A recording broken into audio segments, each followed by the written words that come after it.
થોડો આરામ આવીએ. બોલો બધા સ્વામિનારાયણનો 11મો દિવસ. આજુબાજુના વિસ્તારમાંથી બધી સમાજની બહેનો 11 દિવસ તમે ગામના બધા ખૂબ સુંદર આપણી જે સંસ્કૃતિ જે જૂની હતી એને આપણે વાઘોની પાછી યાદ કરી. આજના અલબુદા ગામના સ્થાપક ઋષિ મહારાજ, અલબુદા ગામના મહામંત્રીભાઈ ડૉક્ટર સાહેબ હિરમભાઈ, ભગતશ્રી પ્રતાપભાઈ, બાજુબાજુથી આપણે સાબરકાંઠાથી પધારેલા વિઠ્ઠલભાઈ, બીજી બાજુ સાબરકાંઠે પધારેલા આપણે વિપુલભાઈ, આજુબાજુના વિજયભાઈ ચંદ્રંડાલાથી આજુબાજુથી સૌ પધારેલી ચૌધરી સમાજના આગેવાનો, દરેક ગામમાંથી પધારેલી અને આજુબાજુના રાવળાપુરમ ખાસ માતાઓ અને બહેન. આમ તો આપણે બધા જાણીએ છીએ કે તમારું તો બહુ નજીકમાં મારા બધા દેવીથી આપણે અહીંયા જ્યારે લાયા તો 2 લાખ માણસોની જૂનથી આપણે અહીંયા લાયા. તમારું આટલું નજીક સરસ સુંદર સ્થાન બન્યું મારા બધા. તમે તો બધા ભાગ્યશાળી છે કે અવારનવાર આપણા બેન દીકરીઓ આપણે આપણા યુવાનો અને આપણે બધા દર્શન કરવાનો લાભ મળે. એટલે આપણા મા આપણી સાનિધ્યમાં એ પધારેલા છે કે માની કૃપાથી આપણો બધાનો સારો વિકાસ થાય એવી માની આપણે પ્રાર્થના કરીએ. આ ધામ તો આપણે લગભગ 15 વર્ષ થયા. આપણને ખ્યાલ નહીં આવતો કે આપણને હમણાં લગભગ બધાને ખબર છે કે આપણા માને અહીંયા આવ્યા એમ લાગે કે આપણે 2-5 વર્ષ થયા છે, પણ 15 વર્ષ થઈ. 15 વર્ષથી અહીંયા ધામની અંદર હજારોની સંખ્યામાં લગ્નો થયા, હજારોની સંખ્યામાં સેમિનાર થયા, હજારોની સંખ્યામાં ભક્તો અહીંયા આપણને રામાપીરના પાઠ પણ થયા, સેમિનારોના યુવાના જે શિક્ષણના પ્રોગ્રામ પણ ઘણા બધા થઈ ગયા. અને છેલ્લે હમણાં આપણે સામે જગ્યા લીધી લગભગ 1.5 કરોડના ખર્ચે. એમાં પણ આપણું એક સપનું હતું એક મોટું રસોડું બનાવવું ભોજનાલય અને માનું એક ગબ્બર બનાવવું. તો આપણે ગબ્બરનું કામ પણ આપણે સામે ચાલુ કર્યું છે અને સામે પણ ફોટો લગાવી શકીએ કેવો ગબ્બર બનશે. એ ગેટની બાજુમાં છે, તમે કદાચ બધા નીકળો કે જોઈજો તો આપણને ખ્યાલ આવે. ધીરે ધીરે આ અલબુદા ધામનો વિકાસ ખૂબ થઈ રહ્યો છે. એ ઋષિ મહારાજના પ્રતાપે છે. કારણ કે આપણે બધા જ જોઈ જાય છે કે બધા સમયની પાબંદી છે.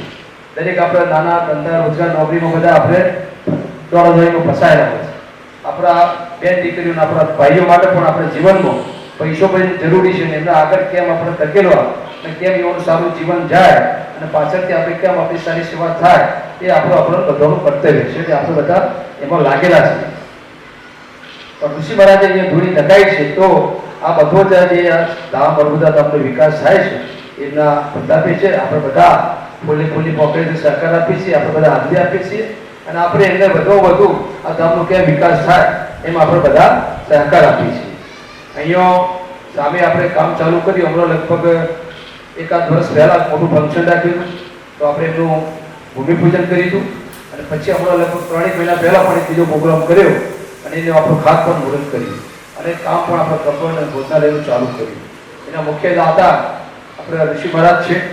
એ 51 લાખના દાતા છે અને એમને આપણે કામ ચાલુ કર્યું તો જ્યારે ભૂમિપૂજન કર્યું તે 5 લાખનો આપણને ચેક અર્પણ કર્યો હતો. આજે તમારી સાનિધ્યમાં બધા સમાજના આગેવાનો તમારી સાનિધ્યમાં આજે બીજો પણ 5 લાખનો ચેક આપણને અર્પણ કરીશું.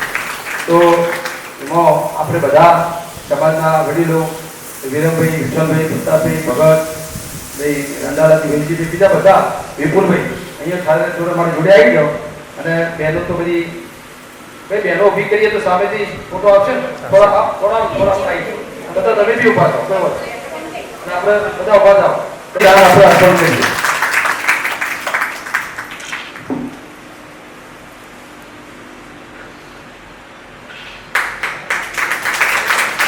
આપણે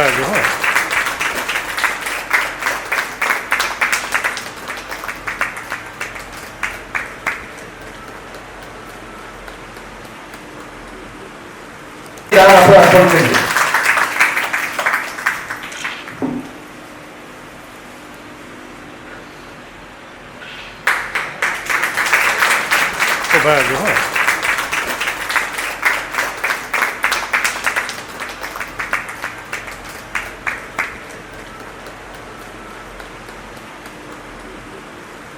આપણે અર્પણ કરીએ.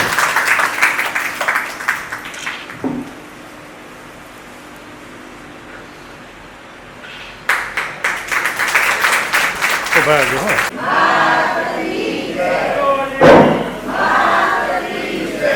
આજે બધા નસીબદાર છો એટલે આજે અર્બુદા માને આજે લક્ષ્મીના તમારા હસ્તે આપણે અર્પણ કરી ખૂબ ખૂબ તમારા બધાના આશીર્વાદથી આ ગામનો વિકાસ થાય.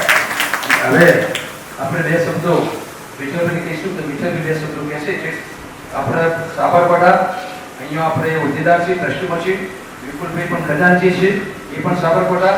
એટલે આટલા દૂરથી અવારનવાર અહીંયા પધારે એટલે એમનું પણ આપણે તાળીઓથી સ્વાગત કરીએ અને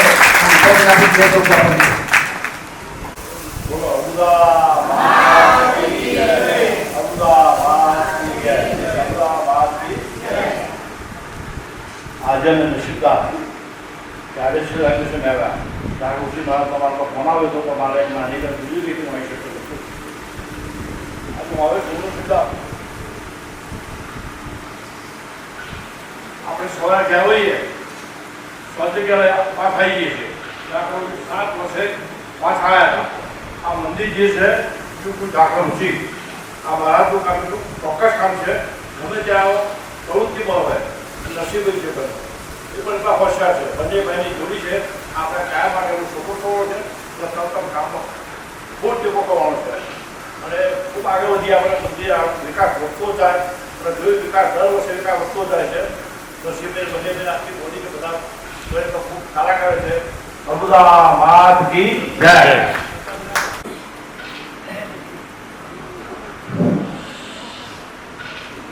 અર્બુદા માત કી જય. ગુજરાત રાજ અર્બુદા ફાઉન્ડેશનના આજ સ્થાપક ઝાખર સાહેબ, ગુજરાત અર્બુદા ફાઉન્ડેશનના પ્રમુખ શ્રી નસીબભાઈ બિલ્ડર, મહામંત્રી શ્રી વિરમભાઈ, સાબરકાંઠાથી પધારેલ ભાઈ શ્રી મુરબ્બીશ્રી વિપુલભાઈ, રેજીભાઈ કે જે સક્રિય સભ્ય રંડાવાલાભાઈ અને ગણેશભાઈ જેઠાવા અને રંડાલાની બહેનો અરે રાવણાની બહેન રંડાલાની. તમે જુઓ આ ભારતીય સંસ્કૃતિ છે. આચાર્ય દેવો ભવ, માતૃ દેવો ભવ અને પિતૃ દેવો ભવ. આજે જે માતાઓ જે લગ્નનો ગીતું ગાયો અને આજે સમજ જે વિચાર પેદા કરવાનું કામ એ ધન્યવાદ પાત્ર ઝાકળ છે. કંઈક ને કંઈક પ્રવૃત્તિ કરવી. તમે જુઓ આના પહેલો 2024 એ વખતે સરળ રજનો કાર્યક્રમ રાખ્યો છે. દરેકને બોલાવી પોતાના ખર્ચે એ વખતે નહીં હોય તો લગભગ 2 લાખનો ખર્ચ સાથે લોકોને બોલાવી અને ચરણને ધોવાનું કામ કર્યું. એના પછી ગઈ સાલ 2025 ગાયત્રીની કથા સંપન્ન થઈ હતી અને એ ગાયત્રીવાળા બહેન તો બહુ શુભ્ન બહેન હતો. સરસ કથા ચાલી અને આ પાછો અત્યારે આ પ્રોગ્રામ કર્યો. આ એક અંદર નિર્ણય જે થયો એ ભગવાનની કૃપા છે, માતાજીની કૃપા. તમે જુઓ એ પોતે નાણો અને સમય બંને આ સંસ્થા માટે ખર્ચી રહ્યા. નાણો અને સમય, કોઈને સમય સજ નહીં, સમય નથી સમય. તમે સતત આ સંસ્થાની અંદર પ્રવૃત્તિ મય જીવન બધા એમના તે શું પૂછ્યું વિષ્ણુભાઈ મુકેશભાઈ તો બંનેને 25-25 લાખ ભગવત અને પોતાને માતા એ ધન્યવાદ છે. તમે જો બેનો નાણોનો સમય તે ખર્ચવાનું કામ કર્યું છે એ ધન્યવાદને પાત્ર છે. એમની સાથે સાથે જે પ્રમુખ શ્રી નરસિંહભાઈ આ આપણી ઉત્તર ગુજરાતના બિલ્ડર વર્ગનો ફર્સ્ટ નંબર આવો છે અને પોતે બધાને સાથે લઈને ચાલવાની જે નેમ છે પ્રવૃત્તિ છે એટલે એ પણ ધન્યવાદને પાત્ર છે. સાથે મેનેજર પેલા સવજીભાઈ છે. સવજીભાઈનું તમે જુઓ તો કામ બહુ ટોપ કામ છે અને રણછોડભાઈ સેવકનું પણ કામ છે. એટલે કંઈક નવું કરવું આ ધમધમતું રાખવાનું કામ. તમે જો અમે બંને એ એમનો અભ્યાસ ધોરણ 5 જ છે. બંને અમે સાથે હતા. આજે હું શિક્ષક પણ જોઉં છું. આજે કેવો પહોંચ્યા છે સંત કક્ષાએ પહોંચી ગઈ. ખરેખર ક્યારે પહોંચો સિદ્ધિ તેને જે મળે જે પ્રસેવે થાય. એટલે સતત એમની પ્રવૃત્તિ ચાલુ જ હોય છે અને એ તો હંમેશા તમે આધ્યાત્મિક ધાર્મિક જે કામ કરો એમાં જો ભગવાનના અને માતાજીના કાર્યમાં સતત હોય તો ભગવાન પણ મદદ કરે. ગીતામાં પણ કહ્યું છે ભગવાન કહે છે હું તારા પડખે જ છું. એટલે આપ સર્વે પધારો. અને જે જૂની સંસ્કૃતિ જેને કહેવાય, તમે જે લગ્ન કીધું કહો છો ને, એ ગામડાની ભાતીગળ સંસ્કૃતિ છે. એ ભાતીગળ સંસ્કૃતિ ઉજાગર કરવાનું કામ કર્યું. અત્યારે આ પાર્ટિસિપેટ તો ખબર જ નહીં, ખાતા જ નહીં આવડતું. પેલો અંદર પેલી 4-5 એનો બોલાવે છે અને જે 25,000 આપીને આપણું કામ પૂરું કરે છે. તમે અમને એ વખત છે ગીતો ગવાતો, પેલું ચલાવવા જતન છે તેનો ગીતો ગાતો, એ હજી મને પણ શોખ મજા આવે એવું હતું. અને પણ પાછું અંદર બોલવાનું પણ હતું ગાળો સાથે, પણ ગાળો વાલી લાગતી હતી એવું નહીં. હા, એટલે આ બધી પ્રવૃત્તિ ધર્મની રાખવાનું કામ જાગૃતિ અને બિલ્ડર નરસિંહભાઈને આભાર છે. આ હિરણભાઈ સાહેબ પણ સક્રિય સતત છે. એટલે કોઈ પણ કામ કરવું હોય તો એ પ્રવૃત્તિના પાછળ તમે સતત સક્રિય રહો તો જ આ કામ થાય. હવે તમે જો 555 ગામ એ વખતે પહેલા તો રથ એમને ભેટ્યો અને એના પછી શોધ પડશે. આ કોણ કામ કરે? આ ઇતિહાસનું કામ છે, નોંધ છે ઇતિહાસ. તો આવું કામ કરનાર કોઈ વ્યક્તિ હોય તો ઓછા લક્ષણ જોવા મળે. એને આ સર્વને હું ધન્યવાદ આપું છું. આ પધારો બહેનોની પર જે લગ્ન ગીતો ગાયો, એ લગ્ન ગીતો છે પ્રાચીન સંસ્કૃતિની જે યાદ અને પાછલી પેઢીને નમૂના રૂપ કરે એ માતા જાગૃતિના પ્રયત્નો છે. આપ સર્વને ધન્યવાદ. જય હિન્દ. આ વિપુલભાઈ છે ને એ શિક્ષક છે. અરવલ્લી જિલ્લામાં આખા ગુજરાતનો જે શ્રેષ્ઠ શિક્ષકનો એવોર્ડ આપવામાં આવે એ આપણો હંમેશા એટલે સર્વશ્રેષ્ઠ આખા ગુજરાતના ટીચરમાંનો નંબર આવ્યો. અને આપણે અહીંયા હર હંમેશા વિઠ્ઠલભાઈ સાથે આવતા જ હતા, આપણા પિતાજી છે. અને એટલે સાબરકાંઠામાં જ્યારે આપણે જઈએ તો એ આપણી જોડે જ બધા ફરે. એમાં પછી દાદો કરવા હોય કે બીજો પ્રોગ્રામ હોય તો કોઈ પણ હોય. એટલે આપણે અહીંયા જો કુદરતી એવું માની કૃપાએ આવી ગયા છે તો આપણે એનું સન્માન પણ કરી લઈએ. તો ભાઈ વિપુલભાઈ આગળ આવો. અને ઋષિ માનવામાં શિક્ષણ એ બહુ ઉત્તમ વસ્તુ છે. શિક્ષણ એક યજ્ઞના રૂપમાં ગણાય છે. એટલે શિક્ષણને જો આવા ગુરુ હોય અને એમાં પણ સર્વશ્રેષ્ઠ એવોર્ડ મળતો હોય અને આપણે સન્માન કરીએ તો માની કૃપાથી આપણા સમાજને કેટલો ઉજળો થાય એ આપણે બધા કલ્પના કરીશું. એટલે માને આપણા આશીર્વાદ રૂપે એને સન્માન કરીએ. તમે બી આવો.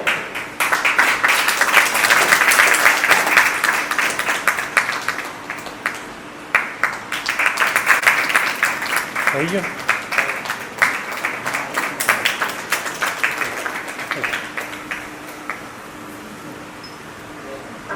જરા વિપુલભાઈ, વિરમભાઈ તો હવે જ્યારે અહીંયા આપણે કોઈ ફંક્શન કરીએ અને જ્યારે દાનનો પ્રવાહ ચાલુ થાય એટલે વિરમભાઈનું નામ હોય પછી 4 લાખ હોય ગરીબ હોય લાખ હોય 11,000 એનું નામ પહેલું જ હોય. એટલે આપણી સાથે એવા લાભથી હું જોડાયેલા છે. આ તો ભાઈ એટલે ઘણા લોકો બધા પાસે પૈસા ખૂબ છે પણ હાલવાની પણ ભાવનાઓ જોઈએ. ઘણા બધા પૈસા આપણે જોઈએ છીએ પણ યોગ્ય જગ્યાએ વિરમભાઈ આપે છે. અને વિરમભાઈની તબિયત પર 2 નથી પણ માની કૃપાએ પાછા ઘોડા જેવા થઈ ગયા. અહીં આપણે વિપુલભાઈને દેશું. વિપુલભાઈ, જય માતાજી, જય બુધા. ખૂબ ખૂબ આભાર ઋષિ મહારાજનો અને સમગ્ર વડીલોનો. આ વસ્તુ ત્યારે જ શક્ય બને જ્યારે વડીલોના આશીર્વાદ હોય. હું અને મારી પત્ની બંને અહીંયા અવારનવાર આવીએ છીએ. મહારાજ પણ સારી રીતે ઓળખે છે. અહીંયા જ્યારથી આ મંદિર ખોલ્યું છે ત્યારથી એવું કહીએ કે અમે વર્ષમાં ઘણી બધી વખત આવીએ છીએ. મહિનામાં બે મહિના તો ભાગ્યે જ થતા હશે અમારે. પણ ઋષિ મહારાજની આટલી મહેનત અને ગામે ગામ ફરી અને જે જ્યોત અહીં લાયા છીએ એટલે એવું લાગે કે માતાજી અહીંયા સાક્ષાત હાજર છે. અને એમાંય જે આજનો પ્રોગ્રામ ખૂબ જ સુંદર પ્રોગ્રામ કે આપણી જે સંસ્કૃતિ છે એને આપણે ભૂલતા જઈએ છીએ. દિવસે દિવસે છોકરાઓ આપણા ફોરેન જતા થઈ ગયા અને ફોરેનનું જે કલ્ચર આપણામાં આવી જાય છે અને એને તમે બધા જે યાદ રાખો છો એ ખૂબ જ આનંદ થયો આ બધી વસ્તુઓ જોઈને. અને અહીંયા આવી રીતે બધા અવારનવાર આવતા રહીએ, સુંદર મજાના કાર્યક્રમો થતા થાય. અમે તો દૂરથી આવીએ છીએ પણ નજીકના જે પ્રોગ્રામો છે, કોઈનું સન્માન હોય, લગ્ન પ્રસંગ હોય, જન્મદિવસ હોય, આવું બધું આપણે આ મંદિરમાં ઉજવતા રહીએ તો માતાજીની કૃપા થાય જ છે. મને થોડા દિવસ પહેલા જ ઋષિ મહારાજે કીધું હતું કે તમારે આ મંદિરની એક જવાબદારી સંભાળવાની છે અને મેં હસતા મોએ હા પાડી હતી. અને માતાજીએ તરત જ મને એનું અપવાડ આપ્યું છે. 15મી ઓગસ્ટે આ ખાલી ડિક્લેર થયું અને 5મી સપ્ટેમ્બરે આ એવોર્ડ મારે રાજ્યપાલના હાથે લેવા જવાનું છે. સંપૂર્ણ મહેરબાની માતાજીની જ હોય છે અને ઋષિ મહારાજનો ખૂબ ખૂબ આભાર, અહીંના વડીલોનો ખૂબ ખૂબ આભાર. ધન્યવાદ. Thank you. ધન્યવાદ વિપુલભાઈ. હવે આપણે બે શબ્દો કહેવા માટે ઋષિભાઈને આપીશું ઋષિ મહારાજને, કારણ કે વિપુલભાઈને એવોર્ડ મળ્યો એટલે એક આપણા નજીકના સંસ્થામાં હોદ્દેદાર હોય તો એ પણ બે શબ્દો કહીને આશીર્વાદ આપશે. આજે આપણા કાર્યક્રમનો 11મો દિવસ છે. 3 મહિનામાં આપણે 11 દિવસ માટે જૂની સંસ્કૃતિનો કાર્યક્રમ રાખ્યો હતો. આજે છેલ્લી પૂર્ણાવતિ છે. આજે પૂર્ણાવતિમાં હાજરેલા સંસ્થા પ્રમુખ નરસિંહભાઈ, આ વિઠ્ઠલભાઈ છે ને, એમના ઘરે બહુ ખાંચો આવી પણ મન ઉપર નથી. તમે બધા તો હોય તો ગભરાઈ ગયા હોય. એમનો દીકરો એવું બધું અવસાન થઈ ગયું, એમના ઘરના પત્ની અવસાન થઈ ગયું, એકલા પડ્યા. દીકરીને તો હાજર રહે પણ એમની શક્તિ ગુમાવી નથી. અરુદામાં એમની ખૂબ લાગણી પહેલા છે. હું જ્યારે રથ લઈને ગયો ને એટલે એમને 2-3 દાડે આગળ બીડ ઉપાડી રૂપિયા 3 થી 4 લાખ ફાળો કર્યા. અને આજ સુધી પણ એ જ રીતે અહીં આવવાનું, બીજી રીતે બધા પ્રસંગોમાં એમની હાજરી હોય છે. બદલ ખૂબ ખૂબ એમનો આભાર. વિરમભાઈ આપણા મહામંત્રી છે, આમ તો કયો બીમાર જેવા છે પણ છતાં એમની હાજરી વધારે. રાજા મહારાજની જેટલી હાજરી ન હોય એટલી હાજરી હોય છે. દાન પણ 3 થી 4 લાખ રૂપિયાનું પણ દાન છે. એમને પણ રાવણામાં બીજા ભાઈઓને પણ દાન ખૂબ અપાવ્યું છે. એમના પણ ખૂબ ખૂબ આભાર. વિપુલભાઈની વાત થઈ. વિપુલભાઈને આપણે ખજાનચી તરીકે, સહમંત્રી તરીકે નિમણૂક કરી છે. એ આખો આ જે વિડીયોનો બીજો પ્રોજેક્ટ બધા મૂકવાનો આવે છે, મોબાઈલમાં બધા આવે, એ મૂકી જ્યાંથી મૂકશે. આખું પેલું ન્યૂઝ બનાવ્યું યુટ્યુબ ઉપર. અને એ બધું એ અહીંથી તમે ફોટો મોકલો એ બધી ગોઠવણી આખા ગુજરાતમાં બધા થાય એવું કામ એમને સોંપ્યું છે અને એ પણ સંભાળે છે. બીજા આપણા કલાકારો છે, વિનજીભાઈ, પ્રતાપભાઈ, બીજા બધા ખૂબ સક્રિય રહીને અહીંયા હાજરી આપે છે. હવે આપણો કાર્યક્રમ 1 વાગે પૂરો થાય છે. ત્યાં સુધી અડધો કલાક ઉભા થઈને કરું આઠમનું ગાવાનું અને અડધો કલાક તો બેસીને ગાવાનું જતા રહ્યું. એ તમારો કાર્યક્રમ ચાલશે. પછી અહીંથી તમને એક સામૈયાનું ગીત બોલાશે, પછી અહીંથી પ્રસાદ આપવામાં આવશે. આ પ્રસાદ બાળકો માટે લઈ જવાનો અને પછી જમીન જવાનું હોય છે. એટલે આજે ખૂબ આનંદ થયો કે બધા તમારો પણ નજીક છેલ્લે તમારો વારો આવ્યો અને તમારી આ બધી હાજરીમાં ચેકનું વિતરણ થયું, બીજું બધું પણ સારી રીતે સન્માન થયું. એ બદલ બધાનો ખૂબ ખૂબ આભાર. અને બોધા સાહેબ ફક્ત ધાર્મિક માટે નથી, અહીંયા સામાજિક વ્યવહારો વધારે આપણે કરીએ છીએ નવા નવા કે ભાઈ સમાજમાં જેની સંસ્કૃતિ ભૂખાય નહીં અને સમાજની લાગણીઓ ઊભી થાય. તમે આજે લગ્નમાં 25 કે 50,000 ખર્ચીને પેલી પાર્ટી ગાવા માટે લાવું છું, એનો અમલ નથી થતો. એ પાર્ટી ગાવાનું શરૂ થાય એટલે મગર ભરાતું એટલે બધું બધા કઈ બંધ કવા થાય. આ દેશી ગુણો જે ગમતો તો અસલ એ આજે જૂના પહેલા તમે છો ને એટલે ચાલુ છું, દવામાં નથી ચાલતું. આજે ભાઈ ચાલુ રાખવા માટે આપણા કરતો દત્તાભાઈ કહ્યું દર વર્ષે નવા કાર્યક્રમ આવો. એના બધા આ કાર્યક્રમ ગઈ સાલ આવતી સાલ નહીં આવે, બીજો આવશે. તમે નવી લાગે કાપડ કરતી લાવે જીભાઈ માં રોજ કર્યું તાકી હજી તમે ખોવાઈ લાવો. માતાજી કૃપા હું 5 થી 4 વાગ્યા સુધી મૌન પાડું. ગુજરાતમાં ગામે ગામ પગપાળા ચાલીને દર્શન ઘરે ઘર સુધી કર્યા છે, રથ દ્વારા પણ કર્યા છે. 1200 ગામના ગામે ગામ સમાજને બધાને ઓળખાયા છે. આ બધું માતાજીની કૃપાથી થયું છે અને એ પ્રમાણે સારું આ બધું ચાલે એ આપણી ભાવનાથી આ બધું એકતા થાય અને એકતાથી રહે, સમાજ સબળો થાય એ આપણા પ્રયત્નો છે. તો હવે બધાને ખૂબ ખૂબ ધન્યવાદ. અને હવે તમે 15-20 મિનિટ કે લગ્નના માર્ગો ભજન નહીં, ભજનનો પ્રોગ્રામ તો તમારે ગાવાનું હોય તો બીજના દાડે રાત્રે આવવાનું. દર બીજે અજવાળી બીજે પાઠ થાય 185 પાઠ થયા રૂડા ધામ બન્યા પછી કોઈ જગ્યાએ નહીં જાય. આ રૂડા ધામ બન્યા પછી 185 પાઠ થયા. નૈરજવાળી વિજય પાઠ થાય છે. ભજન ગાવા આજુબાજુ બહેનો બધા આપણે આમંત્રણ આપીએ છીએ. ભાઈ રાતે હા આવી શકાય. હવે તમે એક વાહન ટ્રેક્ટર તો ગમો હોય તો ઘણો બીજું વાહન હોય તો આવી તો શકાય. જે 2-3 કલાક બેહાય તો બેસી જઈ શકાય. આપણે પુરુષા જવું બેસી એવું નથી. એટલે આવા કાર્ય તો બહુ થવું જોઈએ. અને લગ્નોના વધારે કેમ થયું કે હવે બધા મોટા ખાટમાં બધા થાક્યા એવું દેખાય. જો પહેલા રિસેપ્શન થતો એટલો રિસેપ્શન અત્યારે નહીં થતો. લાઈટો જપ જપ જપ જપ બધા જતી એટલી બી અત્યારે હવે એટલી નથી થતી. દીકરીને પહેલા ભણાવવાનું એટલે 20-25 લાખ ખર્ચો ભારે પોઈન્ટ કરી લો અને બીજા વખતે કમાય આપવું પડે. એટલે અમે કહીએ છીએ કે લગ્નો પાસે ખર્ચા ઘટાડો. કારણ કે પહેલા લગ્ન એક જ વખત થતું, બદલાતું નહીં. અને અત્યારે 3 કે 4 વખત થયેલો થઈ ગયો. 3 કે 4 વખત. એક હતો બીજું આજે તમે જુઓ બધી જગ્યાએ મોટી મોટી સભાઓ થતી છે, મોટા મોટા આગેવાનો ભાષણ કરતા છે, પણ કોઈને એવું કહ્યું કે ભાઈ આપણી દીકરી 553 ગામમાં દહીં જુઓ, ભીતર દહીં જોવા નહીં, એવું કહ્યું કોઈને? હજી તમે જો નાતી જાતિનું કોઈ મહાપ નથી. તમને શરમ લાગે એવું થાય છે. તમારે લગ્ન નોંધાવા ના પાડવી પડે કે શરમ લાગે એવું ન કરવાનું.